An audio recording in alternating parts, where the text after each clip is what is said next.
السلام عليكم، مرحبا بكم معايا في فيديو جديد. اليوم ان شاء الله غادي نشارك معكم واحد الكيكه ديال الفلون فايت اللي حضرتها معكم شحال هادي، وقررت باش نعاود الفيديو حيت بزاف منكم عجباتو. بالنسبه للمكونات ساهلين بزاف وبساط. اول مرحله اللي هي ديال الفلون، فلون عادي ديال 2 دراهم. انا كنختار دائما النكهه ديال الشوكولات، فلان ديال الشوكولات مع نصف لتر ديال الحليب. غادي ندير معاهم 3 ديال المعالق ديال السنيده على حسب الذوق، يمكن لكم ديروا غير 2. وغادي نخلط مزيان وغادي نديرو فوق النار حتى يغلى هذا الخليط.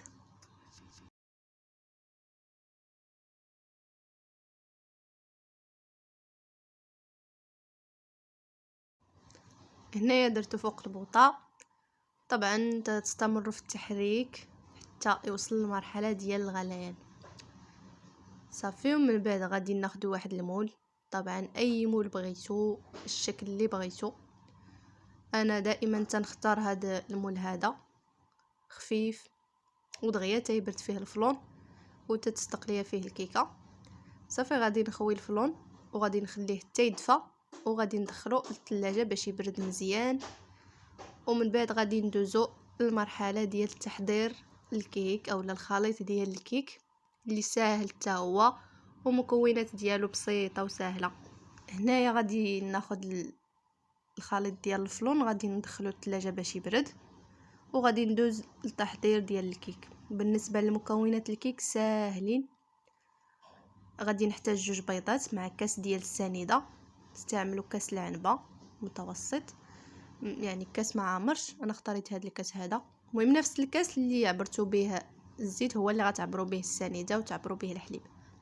صافي هنا درت من بعد ما خلطت السنيده والبيض زدت ليهم الزيت ومن بعد زدت ليهم الحليب.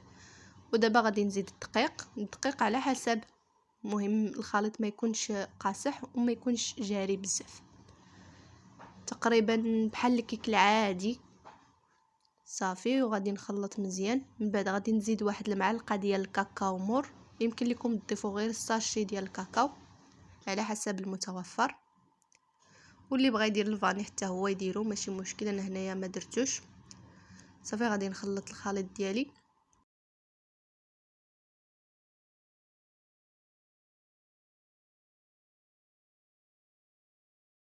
وفي الاخير كنزيد 2 ديال الساشي ديال خميره الحلويات ولا بيكن باودر، وغادي نخلط المكونات مزيان.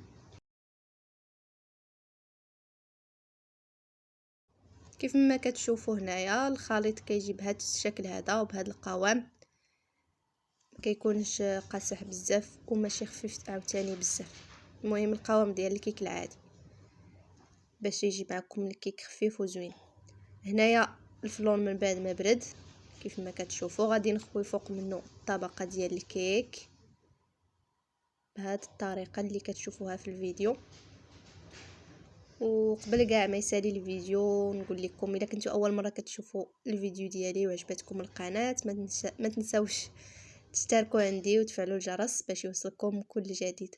هنايا خديت الشوكولات ودوزته شويه في الدقيق باش ما يهبطش ليا لتحت، وفقط كتزيين اللي بغيتوه. الا بغيتو زعما ديروه، الا ما بغيتوش ماشي مشكل، يمكن لكم تخليوها كيف ما هي. قبل ما ندخلها للفران غادي ناخذ واحد الطاوه وغادي ندير فيها الماء سخون، عاد غادي نحط الكيكه ديالي فوق هاد الطاوه وغادي ندخلها للفران باش طيب. هنايا الكيكه ديالي من بعد ما طابت ودخلتها للثلاجه حتى تبرد مزيان، عاد غادي نقدمها.